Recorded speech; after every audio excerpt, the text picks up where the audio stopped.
So, good morning, students. Let's start our today's session. તો આજના સેશનમાં આપણે સ્ટાન્ડર્ડ વિશે શીખવાનું છે. બરાબર, સ્ટાન્ડર્ડ આ વર્ડ છે. હું છેલ્લા ઘણા બધા મીન્સ 4 લેક્ચરથી હું સ્ટાન્ડર્ડ આવો વર્ડ બોલતો આવ્યો છું. Now let's learn about standard, right? તો આજના સેશનમાં આપણે સ્ટાન્ડર્ડ વિશે ભણવાનું છે. બરાબર, તો પહેલા સ્ટાન્ડર્ડની વ્યાખ્યા એટલે કે ડેફિનેશન જોઈએ.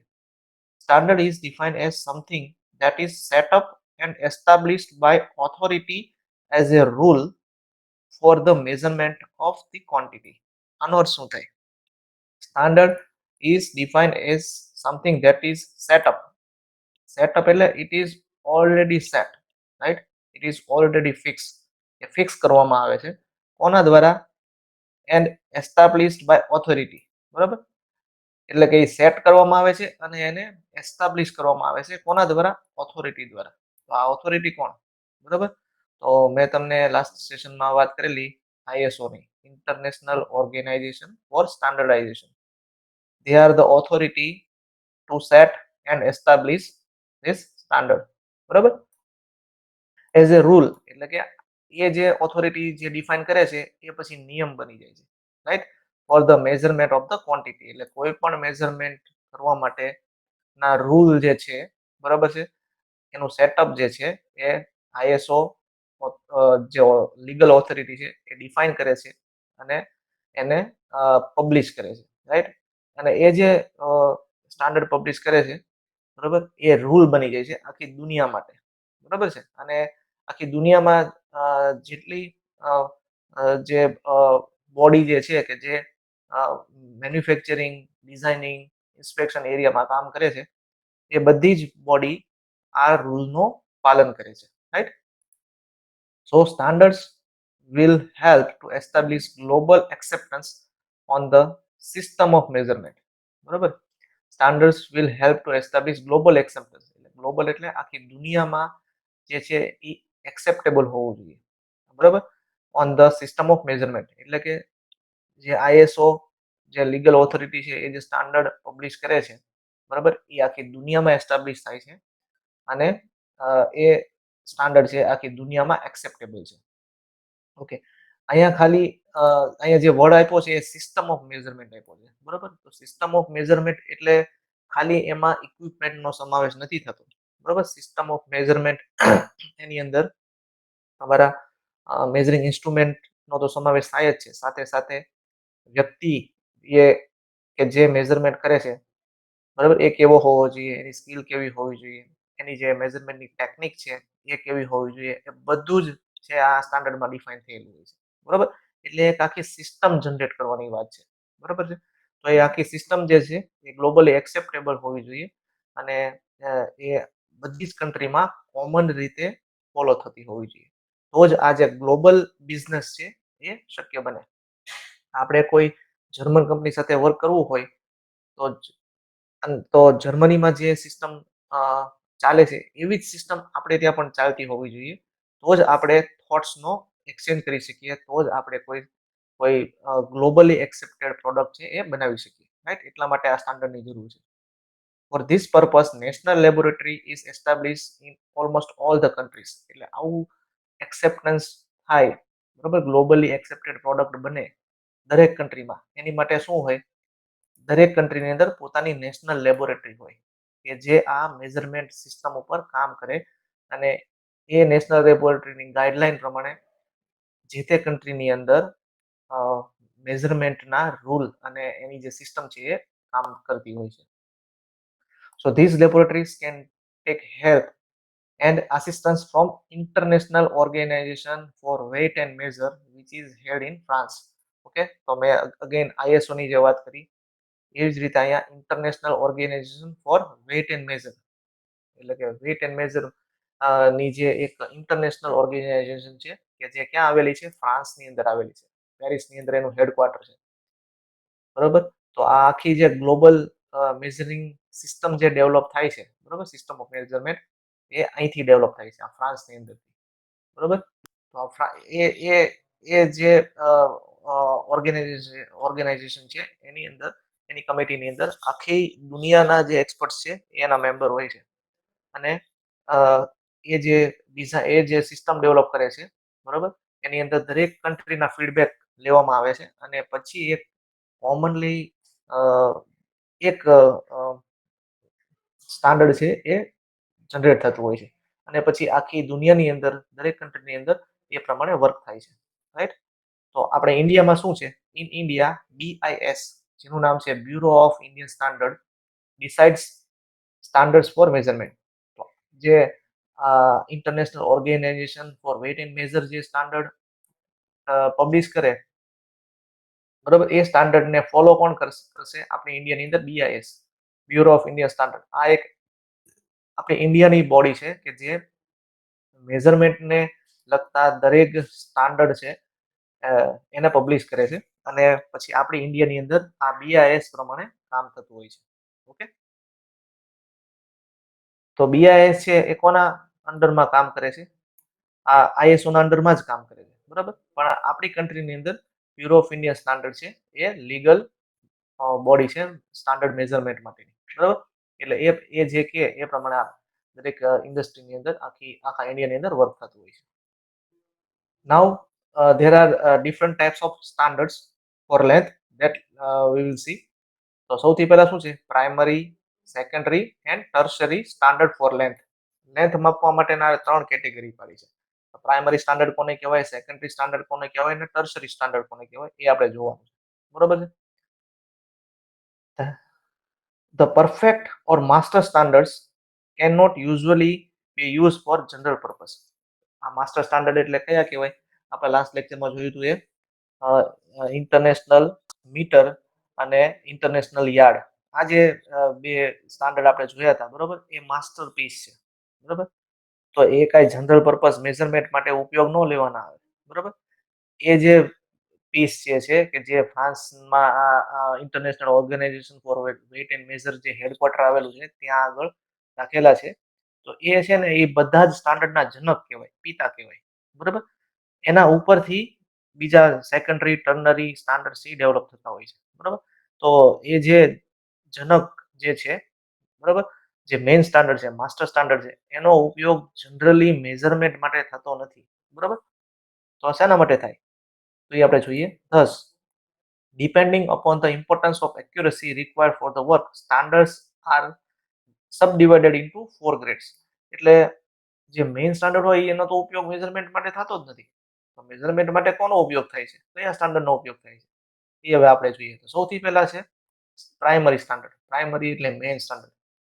એટલે શું? બરોબર. સો there should be one and only one material standard for precise definition of the unit. આપણે જોયું ને there is only one and only one material standard. Material standard બે ટાઈપના છે, ઇન્ટરનેશનલ મીટર અને ઇન્ટરનેશનલ યાર્ડ, જે આપણે લાસ્ટ લેક્ચરમાં મેં તમને બતાવેલું. એ બે છે ને માસ્ટરપીસ છે, બરોબર છે. અને એ દુનિયાની અંદર એક અને માત્ર એક એવા બે પીસ છે કે જેને આપણે જનક કહી શકીએ, બરોબર, કે જે બધા જ લેન્થ સ્ટાન્ડર્ડના પિતા તરીકે કામ કરે છે, બરોબર. સો this standard is to be preserved under most careful condition, બરોબર.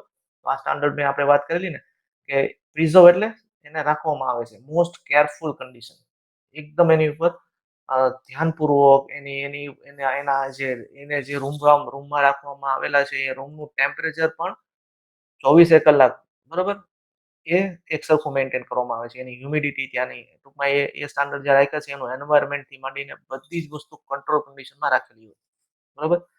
International yard and international metre are the example of primary standard. એટલા પ્રાઇમરી સ્ટાન્ડર્ડ છે ઇન્ટરનેશનલ યાર્ડ અને ઇન્ટરનેશનલ મીટર, કે જે આપણે લાસ્ટ લેક્ચરમાં જોયા હતા, બરોબર. તો એ પ્રાઇમરી સ્ટાન્ડર્ડમાં એનો સમાવેશ થાય છે. They have no direct application to engineering measurement. એટલે કે એનો ઉપયોગ કે ડાયરેક્ટ મેઝરમેન્ટ માટે થતો નથી, બરોબર. પણ એનો ઉપયોગ જે છે એ કોઈ બીજી રીતે થાય છે. સો એ ઉપયોગ કઈ રીતે થાય છે એ આપણે હવે આગળ જોવાનું છે. સો these standards are used only at rare intervals, say after 10 years or 20 years, solely for comparison with secondary standard. એટલે સેકન્ડરી સ્ટાન્ડર્ડ જે આપણે બનાવ્યા છે, બરોબર, એ બરાબર છે કે નહીં એને ચેક કરવા માટે પ્રાઇમરી સ્ટાન્ડર્ડનો ઉપયોગ થાય છે. અને એ સ્ટાન્ડર્ડને ક્યારે બહાર કાઢવામાં આવે? આફ્ટર 10 to 20 years, 10 થી 20 વર્ષ પછી એક વખત રેર કેસમાં જેનો ઉપયોગ થાય છે. એ શું કામ ઉપયોગ થાય છે કે આ પ્રાઇમરી સ્ટાન્ડર્ડ ઉપરથી બીજી એક કોપી બનાવવામાં આવે. તો એ જે કોપી બનાવી છે એ કોપી આ પ્રાઇમરી સ્ટાન્ડર્ડ ની સાથે મેચ થાય છે કે નહીં એનું કમ્પેરિઝન કરવા માટે એનો ઉપયોગ કરવામાં આવે. બરોબર? એટલે આ સ્ટાન્ડર્ડ તો પ્રિઝર્વ કરેલા જ છે with high level of security and efficient environmental condition. બરોબર? એમાં એને રાખેલા છે. તો પ્રાઇમરી સ્ટાન્ડર્ડનો ઉપયોગ ફક્ત સેકન્ડરી સ્ટાન્ડર્ડને સેકન્ડરી સ્ટાન્ડર્ડ જે બનાવેલા છે એ ઓકે છે કે નોટ ઓકે એનું કમ્પેરિઝન કરવા માટે એનો ઉપયોગ થાય છે અને એ પણ 10 થી 20 વર્ષમાં એક વખત. Then secondary standard. તો હવે પ્રાઇમરી સ્ટાન્ડર્ડ ઉપરથી જે સેકન્ડરી સ્ટાન્ડર્ડ બન્યું એ કેવું હોય? So secondary standards are close copies of primary standards as regards the design, material and length. બરોબર? એટલે આ ક્લોઝ કોપી છે પ્રાઇમરી સ્ટાન્ડર્ડની. પ્રાઇમરી સ્ટાન્ડર્ડ એક જ છે, બરોબર? પણ એની જે કોપી બનાવી છે, બરોબર? એને આપણે સેકન્ડરી સ્ટાન્ડર્ડ કહેશું અને એ જે કોપી બનશે આપણે જેને ફર્સ્ટ કોપી કહીએ છીએ, રાઈટ? એ જે કોપી બનશે એ જે કોપી બની છે એ ક્લોઝ રિલેશનમાં હોય છે in the form of design, material and length of primary standard. So any error existing in this standard is recorded by comparison with primary standards after long intervals. બરાબર? એટલે આ secondary સ્ટાન્ડર્ડને પણ long interval પછી calibrate કરવામાં આવે છે, check કરવામાં આવે છે with respect to primary standard. These standards are kept at a number of places for safe custody. બરોબર? આ જે સેકન્ડરી સ્ટાન્ડર્ડ બનાવ્યા છે એ ઘણા બધા બનાવવામાં આવે છે. પણ એ દરેક જે કોપી જે છે, બરોબર, એ ક્લોઝ કોપી હોય છે પ્રાઇમરી સ્ટાન્ડર્ડની અને એને ઘણી બધી જગ્યાએ અલગ અલગ કન્ટ્રીની અંદર સાચવવામાં આવે છે. They are used for occasional comparison with ternary standards whenever required. એટલે આ સેકન્ડરી સ્ટાન્ડર્ડનો પણ ડાયરેક્ટ મેઝરમેન્ટમાં ઉપયોગ થતો નથી. બરોબર? એટલે જે ટર્સરી સ્ટાન્ડર્ડ જે છે એ જે બનાવ્યા હોય એનું કમ્પેરિઝન સેકન્ડરી સ્ટાન્ડર્ડ સાથે કરવામાં આવે. બરોબર? અને ટર્સરી સ્ટાન્ડર્ડ છે એ ઓકે છે કે નોટ ઓકે એ ચેક કરવામાં આવે. એટલે સેકન્ડરી સ્ટાન્ડર્ડનો પણ કેલિબ્રેશન માટે જ ઉપયોગ થાય છે. એટલે કે ટર્સરી સ્ટાન્ડર્ડને ચેક કરવા માટે. એનો ઉપયોગ પણ ડાયરેક્ટ મેઝરમેન્ટમાં થતો નથી. They also as safeguard against the loss and destruction of primary standard. બરાબર? એટલે સેકન્ડરી સ્ટાન્ડર્ડને પણ કંટ્રોલ કન્ડિશનમાં અને સેફટી ગાર્ડ સાથે સેફ કન્ડિશનમાં રાખવામાં આવે છે, right? With tight security. Then tertiary standard એટલે કે ત્રીજું સ્ટાન્ડર્ડ. બરાબર? So these standards are the first standards to be used for reference purpose in laboratories and workshops. એટલે કે ટર્સરી સ્ટાન્ડર્ડનો પણ ડાયરેક્ટ મેઝરમેન્ટમાં ઉપયોગ થતો નથી. એનો પણ રેફરન્સ તરીકે ઉપયોગ થાય છે અલગ અલગ લેબોરેટરી અને વર્કશોપમાં. બરાબર? એટલે જે લેબોરેટરી અને વર્કશોપમાં જે ઇક્વિપમેન્ટ ઉપયોગમાં લેવાતા હોય એ ઓકે છે કે નોટ ઓકે છે એને ટર્સરી સ્ટાન્ડર્ડ સાથે કમ્પેર કરીને ચેક કરવામાં આવે. Okay? So tertiary standard is also a reference standard. It is not used for direct measurement purpose.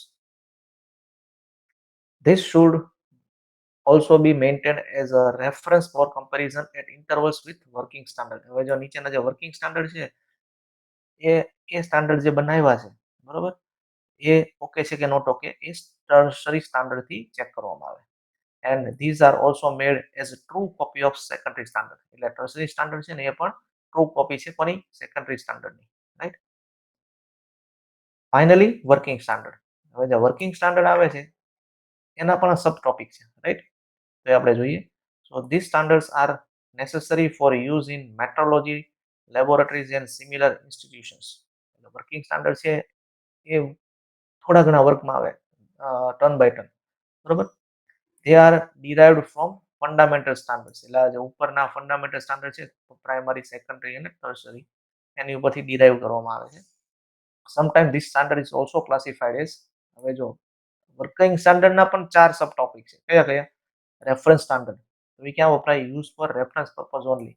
એટલે રેફરન્સ સ્ટાન્ડર્ડ છે એ પણ લેબોરેટરીઝ જે છે, બરોબર, કે જે લેબોરેટરી ગવર્મેન્ટ ઓથોરાઇઝ હોય અને એમાં રાખેલા ઇક્વિપમેન્ટ આપણે એમ કહી શકીએ કે it is okay, right? It is very nearer to tertiary standard.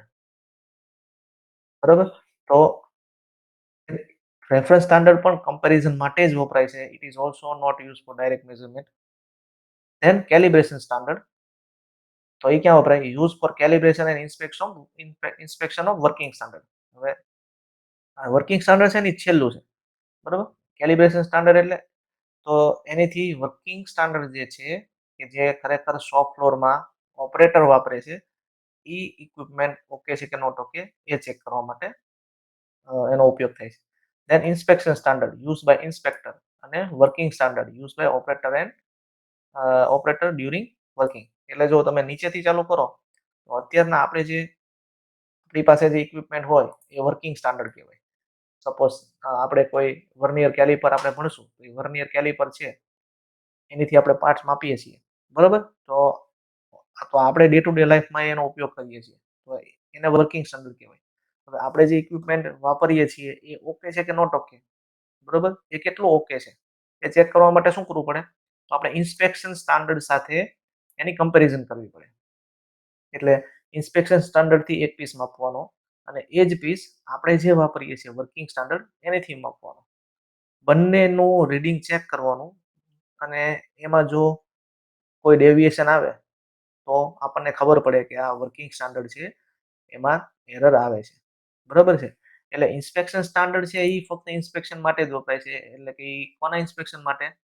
અથવા તો એ ઇન્સ્પેક્ટર વાપરે છે, બરોબર. ઇન્સ્પેક્ટર એટલે જે સુપરવાઇઝર હોય છે એ, કે જે રેન્ડમલી વાપરતા હોય છે અથવા તો એ કન્ટિન્યુઅસ એનો ઉપયોગ નથી કરતા, બરોબર. પણ એ વર્કિંગ સ્ટાન્ડર્ડ ઓકે છે કે નોટ ઓકે એ ચેક કરવા માટે થાય છે. આ વર્કિંગ સ્ટાન્ડર્ડ જે છે ને એ ઓપરેટર વાપરતા હોય છે, જે મશીન ઉપર જે લોકો કામ કરે છે એ વાપરતા હોય છે, રાઈટ. એની ઉપર છે ઇન્સ્પેક્શન સ્ટાન્ડર્ડ કે જે સુપરવાઇઝર વાપરતા હોય છે, બરોબર. પછી આવે કેલિબ્રેશન સ્ટાન્ડર્ડ. તો કેલિબ્રેશન સ્ટાન્ડર્ડ છે ને એ તો બેગમાં જ પડ્યા હોય, બરોબર. હવે આ ઇન્સ્પેક્શન સ્ટાન્ડર્ડ છે એ ઓકે છે કે નોટ ઓકે છે, એમાં કોઈ ઘસારો આવ્યો છે કે નથી આવ્યો, એક આ કેલિબ્રેશન સ્ટાન્ડર્ડ થી ચેક કરવામાં આવે, બરોબર. અને છેલ્લે એની ઉપર છે reference standard, use for reference purpose only. એટલે આ કેલિબ્રેશન સ્ટાન્ડર્ડ છે એ ઓકે છે કે નોટ ઓકે છે એ રેફરન્સ સ્ટાન્ડર્ડ થી માપવામાં આવે, બરોબર. તો વર્કિંગ સ્ટાન્ડર્ડમાં પણ આટલી બધી હાયરાર્કી છે, રાઈટ.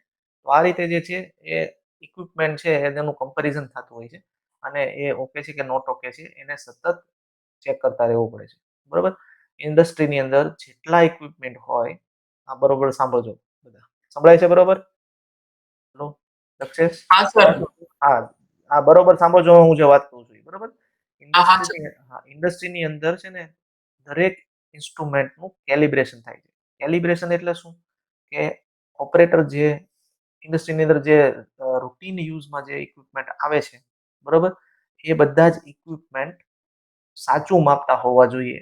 એનું એનું ઓથોરિટી સર્ટિફિકેટ હોય દરેક ઇક્વિપમેન્ટ ઉપર. સપોઝ કોઈ હું એક વર્નિયર કેલિપરની વાત કરું, તો એક વર્નિયર કેલિપર છે કે જે ઓપરેટર વાપરે છે, તો એનું આજે આપણે આ ઇન્સ્પેક્શન સ્ટાન્ડર્ડથી કેલિબ્રેશન કરીએ. એટલે મેં તમને કીધું એમ એક પીસ છે એ વર્કિંગ સ્ટાન્ડર્ડથી માપો અને સેમ પીસ છે એ ઇન્સ્પેક્શન સ્ટાન્ડર્ડથી માપો અને એનું રીડિંગ ચેક કરો બંનેનું. બંને રીડિંગ છે એ સરખા હોવા જોઈએ, બરોબર.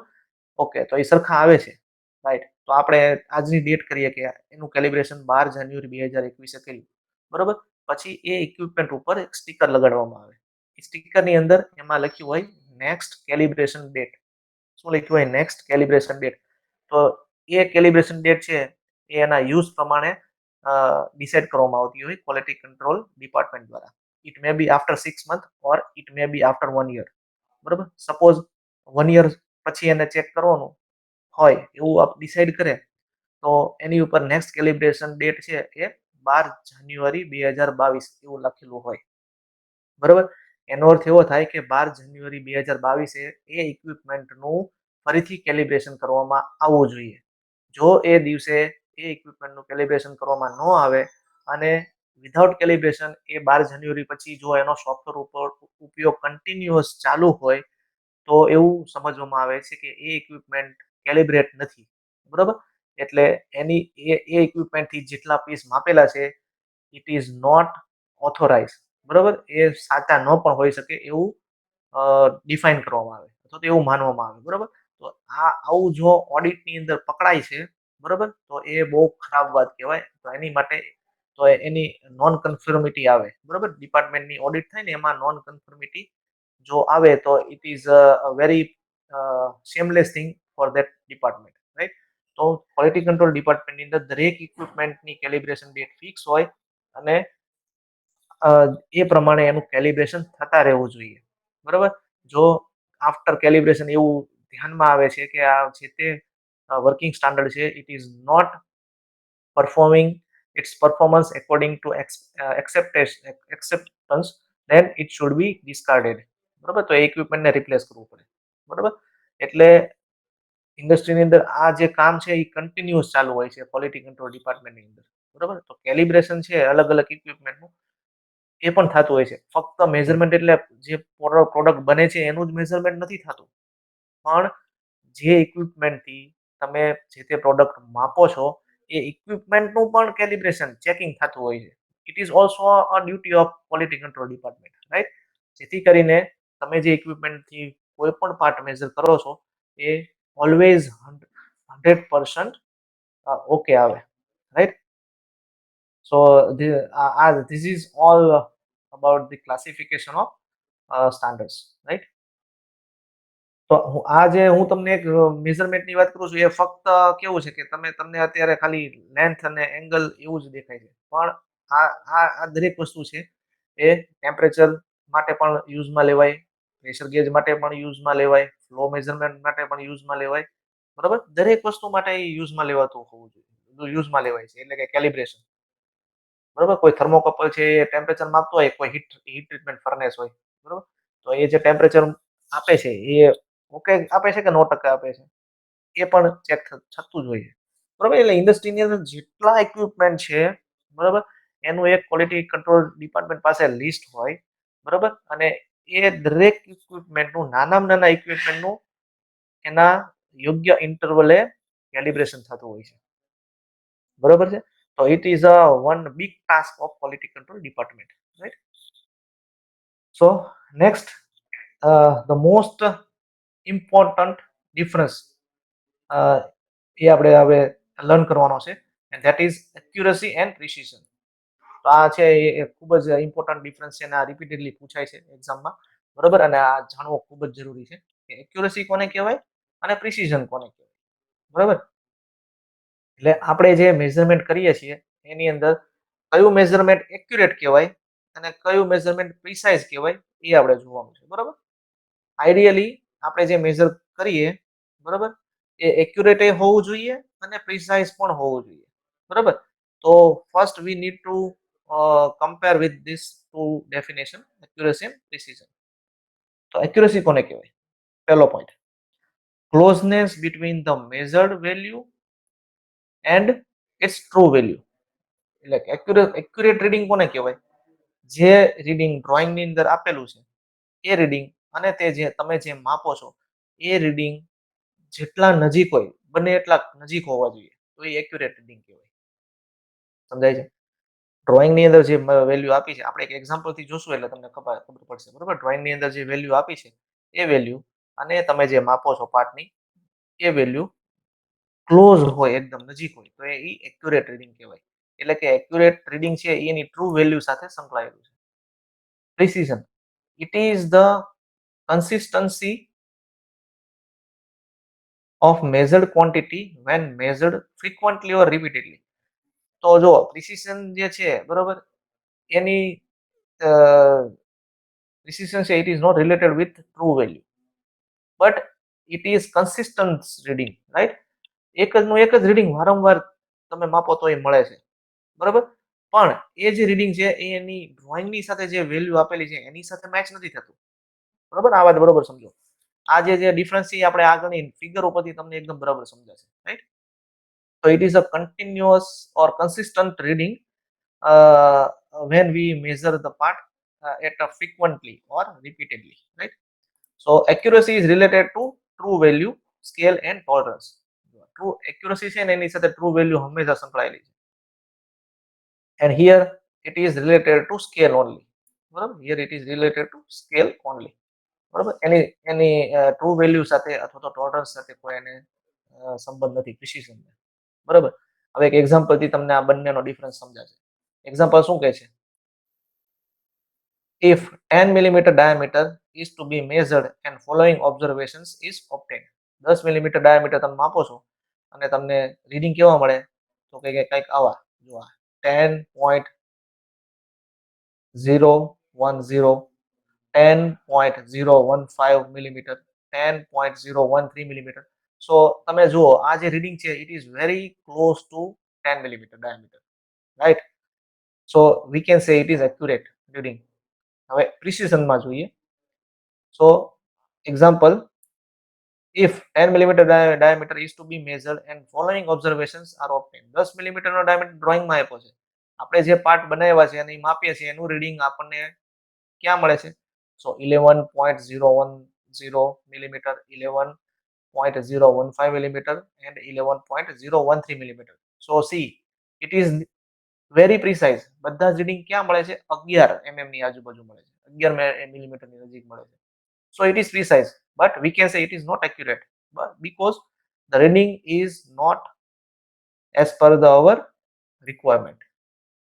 તો આપણે એવું કહી શકીએ કે આ જે રીડિંગ જે છે 11.010, 11.015, 11.013, it is precise. એ નજીક નજીક મળે છે. તમે રિપીટેડલી માપો તો તમને સેમ રીડિંગ મળે છે, but it is not accurate, right? કારણ કે એ આપણી ટ્રુ વેલ્યુની સાથે મેચ નથી થતા.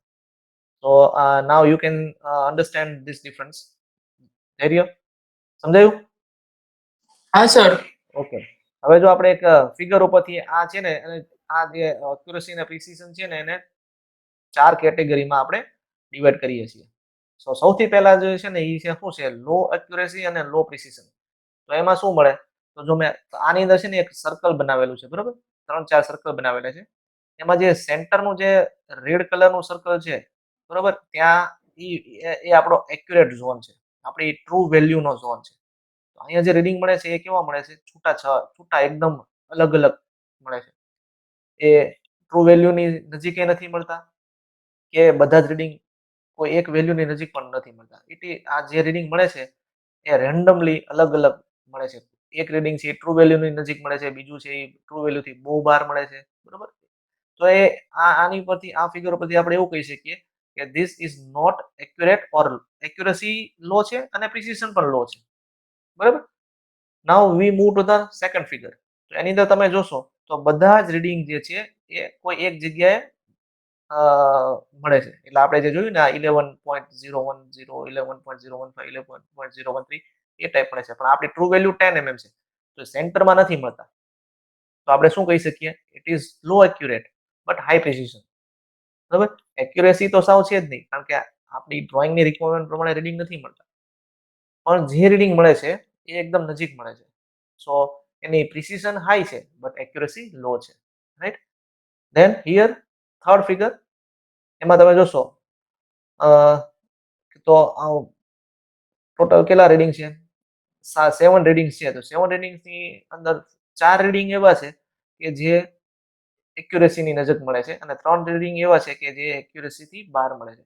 તો આપણે 7માંથી 4 રીડિંગ છે એ એક્યુરેટ મળે છે, 3 રીડિંગ છે એની એક્યુરેસી ઓછી મળે છે.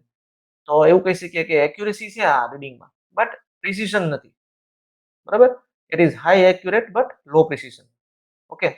એન્ડ ફાઇનલી ફિગર નંબર 4 માં જોશો તમે તો બધા જ રીડિંગ છે એ સેન્ટરમાં મળે છે અને બધા જ રીડિંગ છે એ એક જ એકબીજાની નજીક મળે છે.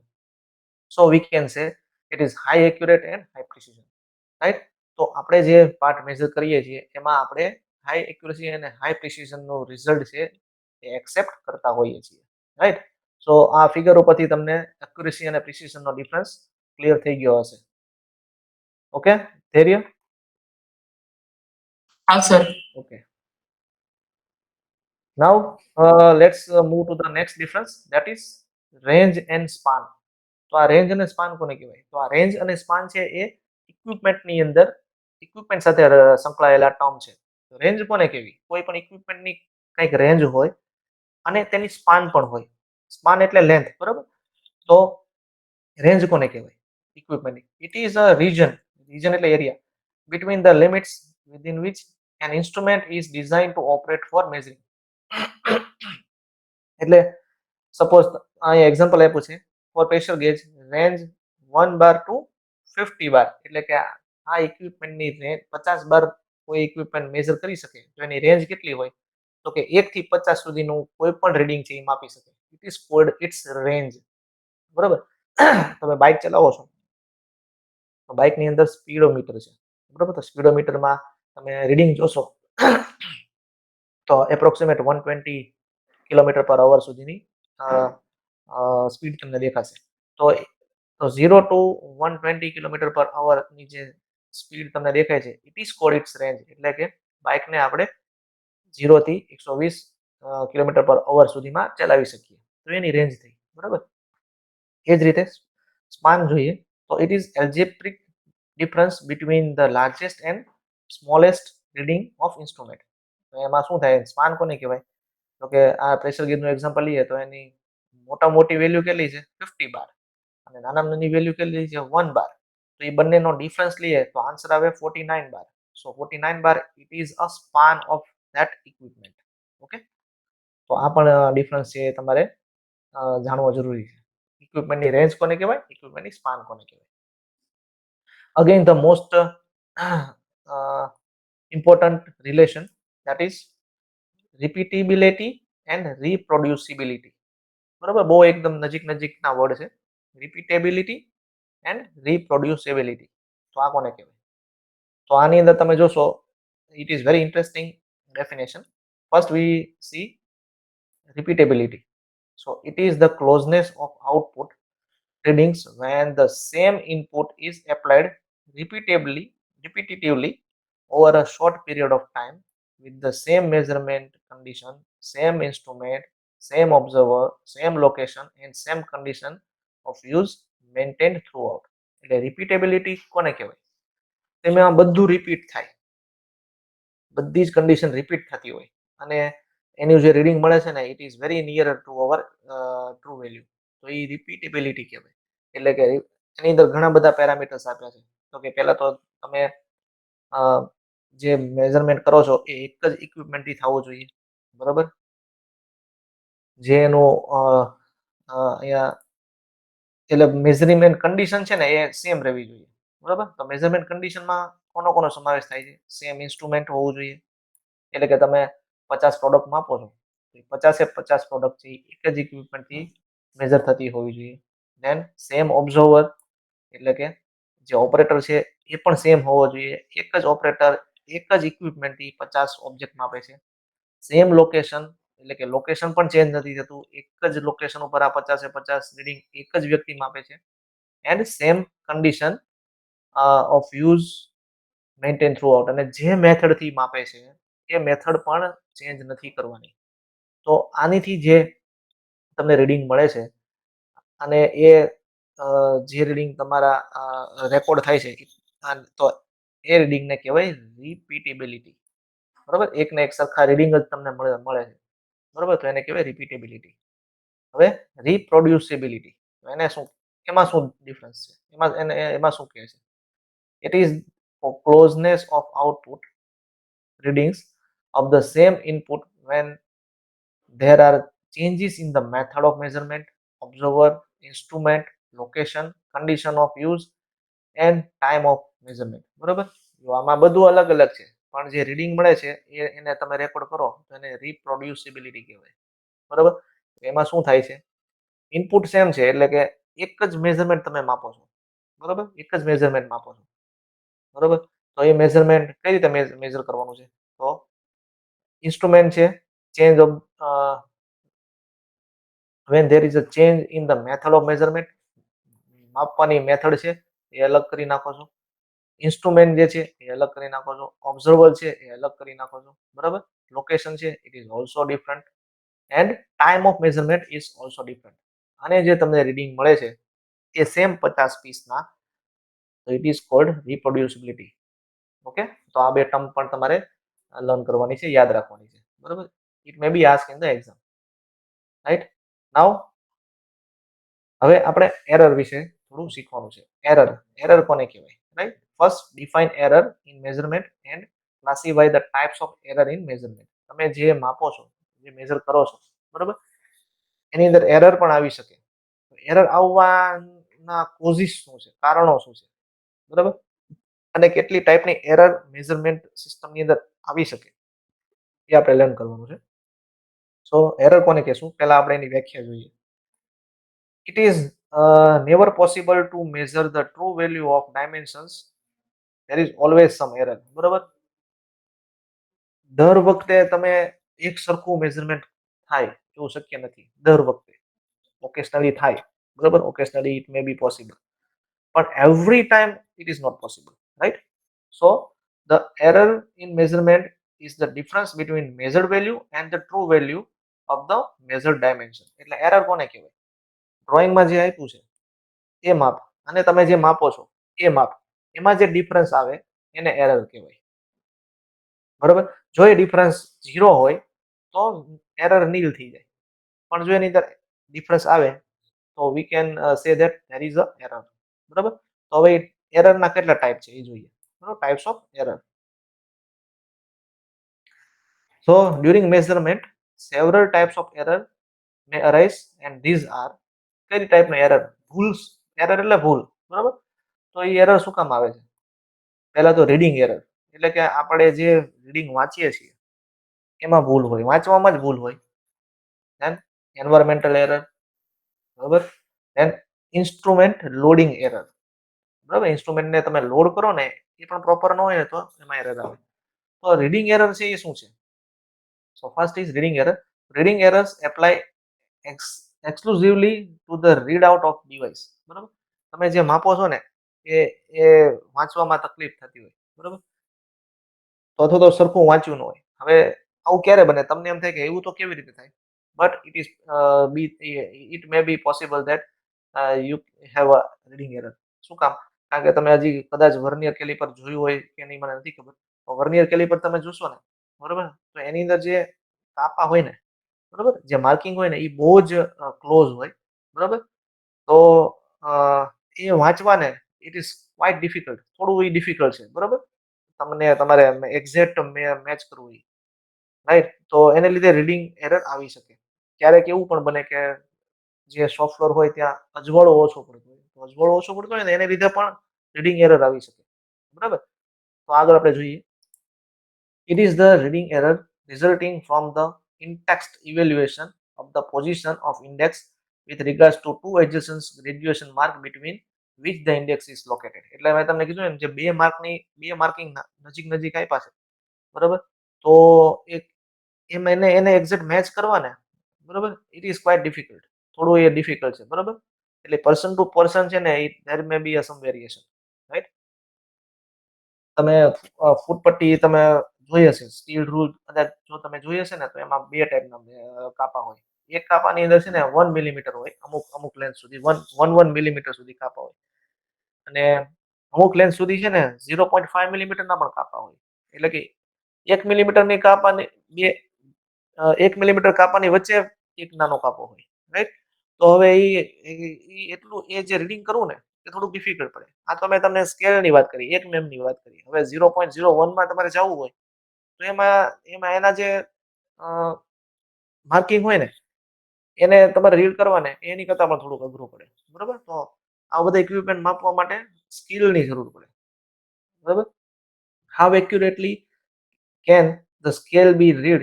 This depends upon the thickness of the graduation marks, the spacing of the scale division and the thickness of the pointer used to give the reading. એટલે ઘણા રીડિંગ છે ને, એટલે આમાં શું કહે છે કે બે કાપા માર્ક કર્યા હોય તો એ કાપાની થિકનેસ કેટલી છે, કેવી છે, એની ઉપર પણ રીડિંગનો આધાર હોય, બરાબર. પછી ઘણા રીડિંગ છે ને ડાયલથી માપવાનું હોય. ડાયલ ડાયલ માનો કે પ્રેશર ગેજ છે તો એમાં ડાયલ હોય, બરાબર. ઘડિયાળમાં જેવો કાંટો હોય ને એવો કાંટો હોય. તો એ પોઇન્ટર જે છે યુઝ કર્યું છે એ કેવું છે એની ઉપર પણ રીડિંગનો આધાર છે, right. And reading errors can be minimized using many magnifier over the scale in the vicinity of pointer or by using a digital readout system, બરાબર. તો આ એરર દૂર કેમ કરવી? તો આને આવો માપવા માટે તમારે મેગ્નિફાયર ગ્લાસનો પણ યુઝ કરવો પડે, બરાબર. અથવા તો શું આનું પરમેનન્ટ સોલ્યુશન શું હોઈ શકે કે જે રીડિંગ જે છે તમારે આમ ચેક કરવાનું છે એની બદલે તમને કોઈ ડિજિટલ આઉટપુટ જ મળે તો it will be very beneficial. એટલે તમારે કંઈમાં વાંચવાનું નહીં, ડિજિટલ આઉટપુટ મળે એટલે ડાયરેક્ટ ડિજિટલ વેલ્યુ ઇક્વિપમેન્ટ ઉપર દેખાય તો તમને ઇઝીલી તમે એ રીડિંગ વાંચી શકો. So this is due to the reading error. Reading એરરમાં આવું કંઈક હોય જેને લીધે વાંચવાને લીધે ખોટું વાંચવાને લીધે એરર આવતી હોય, બરાબર. And environmental errors, right, environmental errors, એન્વાયરમેન્ટને લીધે પણ એરર આવે તો કઈ કન્ડિશનમાં એવું થઈ શકે? સો these errors result from the effect of surrounding such as temperature, pressure, humidity, etc. on measuring system. એટલે તમે જે જગ્યાએ મેઝર કરો છો, બરાબર, એનું ટેમ્પરેચર પણ અફેક્ટ કરે, પ્રેશર પણ અફેક્ટ કરે, હ્યુમિડિટી પણ અફેક્ટ કરે. એવો એરિયા હોય કે જ્યાં બહુ હ્યુમિડિટી હોય તો હ્યુમન જે કમ્ફર્ટ નથી થઈ શકતું, બરાબર. એવી કન્ડિશનમાં માપો. એ જ રીતે ટેમ્પરેચર જો બહુ વધારે હોય તો ત્યાં મેઝરમેન્ટ કરવું ઇટ ઇઝ ક્વાઇટ ડિફિકલ્ટ. એ જ રીતે ટેમ્પરેચર બહુ ઓછું હોય તો ત્યાં તમે મેઝરમેન્ટ કરવા જાઓ તો it is quite difficult, right. તો એન્વાયરમેન્ટલ કન્ડિશનને કારણે પણ એરર આવી શકે. Then external influence like magnetic or electric field, nuclear radiation, vibrations or shocks, etc. also lead to environmental errors. તો આવી environmental condition બનતી હોય કે જ્યાં આ બધા ટાઈપના પેરામીટર્સ અફેક્ટ કરતા હોય, રાઈટ, તો એને લીધે મેઝરમેન્ટની અંદર એરર આવી શકે. મેઝરમેન્ટ એટલે આપણે ખાલી લેન્થ એંગલ એવું નથી, measurement can be any, right, બરોબર. ટેમ્પરેચર, પ્રેશર, આવું બધું પણ મેઝર કરવાનું હોય, રાઈટ. તો લેન્થ અને થિકનેસ, એંગલ એ તો બધા છે જ, બરાબર. આ બીજા અલગ અલગ જે છે પેરામીટર્સ એને પણ આપણે માપવાની જરૂરિયાત પડતી હોય છે. તો એ માપવા માટે પણ આ એન્વાયરમેન્ટલ કન્ડિશન્સ જે છે એ અફેક્ટ કરતા હોય છે જેને લીધે મેઝરમેન્ટની અંદર એરર આવી શકે, બરાબર.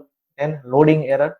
લોડિંગ એરર એટલે કે જ્યારે આપણે કોઈ પણ વર્કપીસને ઇન્સ્ટ્રુમેન્ટમાં પકડવા હોય ને મેઝર કરવાનું હોય તો એ જ્યારે આપણે પ્રોપર રીતે જો પકડાવતા નથી અથવા તો ઇનપ્રોપર વે થી આપણે જો એને લોડ કરેલું હોય ને તો એને લીધે પણ એરર આવી શકે. તો instrument loading error is the difference between the value of measured before and after the measuring system is connected to or contacted with for measurement. એટલે લોડ તો કરવું જ પડે, કોઈ પણ ઇક્વિપમેન્ટમાં પ્રોડક્ટને પકડાવવી પડે, એવી જરૂર પડે, બરાબર. આપણે પકડાવશું ને તો એની અંદર પ્રેશર આવે. પ્રેશર કેટલું હોવું જોઈએ, રાઈટ. હું કોઈ એક કમ્પોનન્ટને મારી રીતે મારા મેઝર કરું તો એમાં કંઈક અલગ પ્રેશર હું લગાડીશ. મેઝર કરશે તો એ એની કન્વિનિયન્સી પ્રમાણે એ કંઈક અલગ પ્રેશર લગાડશે તો એ બંને વચ્ચે રીડિંગમાં ડિફરન્સ આવશે, right. So for example, soft or delicate component are subjected to deformation during measurement due to the contact pressure of the instrument and causes the loading error, બરાબર. અથવા તો કોઈ માનો કે બહુ ઓછી થિકનેસ વાળો કમ્પોનન્ટ હોય, હોલો કમ્પોનન્ટ, હવે એને તમારે માપવું હોય તો એમાં તમે જ્યારે આમ પકડાવશો, બરાબર, તો એમાં શું થશે, એની અંદર ડિફોર્મેશન આવશે, રાઈટ. એટલે કે ડાયમેન્શન થોડું દબાશે એટલે એની there may be a chance of error in reading, right. Okay, and તો આટલી ટાઈપની એરર છે. અને ફાઇનલી એક ડિફરન્સ છે, બરાબર, એ આપણે જોવાનો છે. That is differentiate systematic error અને રેન્ડમ એરર, બરાબર. તો આ એક બહુ ઇમ્પોર્ટન્ટ ડિફરન્સ છે કે જે ઘણી વખત એક્ઝામમાં પૂછાય છે, સિસ્ટમેટિક એરર અને રેન્ડમ એરર. તો આ નામ ઉપરથી કદાચ તમને આઈડિયા આવી જાય, સિસ્ટમેટિક, તો એ સિસ્ટમ તમને ખબર પડે કે આ એરરનું જે પેટર્ન જે છે, બરાબર, એ આ રીતની જ હોય. રેન્ડમ એરર એટલે ગમે ત્યારે ગમે તેવી એરર આવે. તો let's see that difference. So in systematic error, these errors have definite magnitude and direction. Definite એટલે આપણને એનું જે પેટર્ન છે, એની જે ડાયરેક્શન છે અથવા તો એનું મેગ્નિટ્યુડ છે એ એરરનું, એ પેટર્નની અંદર એ એરર આવતી હોય, બરાબર. તો રેન્ડમ એરરમાં શું થાય, these errors have no definite magnitude and direction. ગમે ત્યારે ગમે તેવી આવે, બરાબર. It is called random error.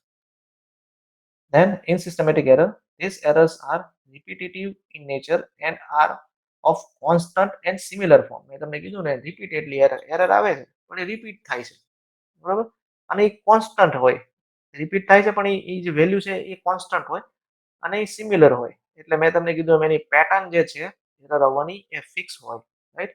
And here these are accidental, small and independent. એ નાની હોય, ગમે ત્યારે આવે, accidentally આવે અને એ કોઈની ઉપર આધાર ન રાખે. And after number of experiments at different conditions with different equipment and method, these errors may be predicted. Predicted એટલે આપણે એને એની આગાહી કરી શકીએ કે હવે આવું થશે. બરાબર? આફ્ટર નંબર ઓફ એક્સપેરિમેન્ટ આપણને આપણે પાસ્ટ એક્સપિરિયન્સ ઉપરથી આપણને ખબર પડે કે જો આવું થાય તો આવું થાય, રાઈટ? Like that. તો આપણે એ એરરને આઈડેન્ટિફાઈ કરી શકીએ, એ એરર આવવાના કારણો પણ જાણી શકીએ અને આપણે એવું પ્રિડિક્ટ પણ કરી શકીએ કે હવે આવું બનશે, રાઈટ? આપણે એવી આગાહી કરી શકીએ. તો એ સિસ્ટમેટિક એરર હોય ને એ એની પેટર્ન પ્રમાણે આપણે એ ડિફાઇન કરી શકીએ. બરાબર? રેન્ડમ એરરમાં these errors cannot be predicted. એમાં કોઈ પણ કાંઈ આગાહી થઈ જ ના શકે. એ ગમે ત્યારે આવી શકે છે. These errors may be eliminated or minimized by careful choice and calibration of instrument. તો હવે આવી એરર છે, આપણને ખબર પડે છે કે આવું થવાનું છે, તો આપણે એના પ્રિકોશનના સ્ટેપ્સ પહેલેથી લઈ લઈએ. બરાબર? અને we can eliminate this kind of error by careful choice and calibration of instrument. આપણે આ એરર નાબૂદ કરી શકીએ, આપણે આ સિસ્ટમેટિક એરરને કેન્સલ કરી શકીએ. બરાબર? Right? But in random error, these errors are not directly controllable but can be minimized by careful design and statistical analysis. હવે આને કોઈ કંટ્રોલ જ ના કરી શકે. બરાબર? તો આવી એરર આવવાનું કારણ શું? આવી એરર આવવાનું કારણ ડિઝાઇનમાં જ કંઈક ફોલ્ટ હોય. બરાબર? તો આવી શકે. બરાબર છે? ઇમ્પ્રોપર મેથડ જ તમે સિલેક્ટ કરેલી હોય તો આવી શકે. બરાબર છે? તો સ્ટેટિસ્ટિકલ એનાલિસિસ કરીને એ it may be a chance, there may be a chance to eliminate this kind of error. બરાબર? પણ એનું એનાલિસિસ કરવું છે ને એ બહુ ખબર જ ના પડે, એનો કારણો શું આવે છે એ આપણે જાણી ના શકીએ. બરાબર? કારણ કે એ રિપીટેટિવ નેચરની નથી. બરાબર? તો એના કોઝિસ ઓફ એના રૂટ કોઝિસ આઈડેન્ટિફાઈ કરવા, that is a challenge, right? Because of faulty design, faulty instrument, like that. બરાબર? તો એ થોડું અઘરું કામ છે રેન્ડમ એરરને રિમૂવ કરવું. But after doing statistical analysis and careful design, we can reduce it, right? So this is all about today's session.